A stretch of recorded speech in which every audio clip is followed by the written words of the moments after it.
Unit Utara Rusia 9 Juli 2024 merilis rekaman video yang menunjukkan penghancuran radar rada Israel milik Angkatan Bersenjata Ukraina.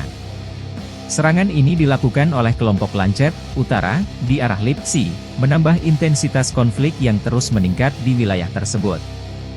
Dalam video yang dirilis, terlihat jelas bagaimana kelompok Lancet Utara melancarkan serangan presisi yang berhasil menghancurkan sistem radar rada, yang merupakan komponen penting dalam pertahanan udara Ukraina.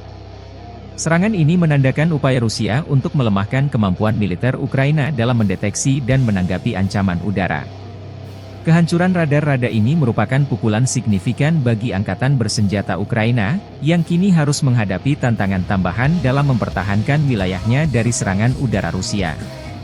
Radar buatan Israel ini mampu mendeteksi pesawat pada jarak 65 km, UAV berukuran sedang, hingga 45 km, ranjau mortir dan rudal berbagai jenis, hingga 10 hingga 14 km.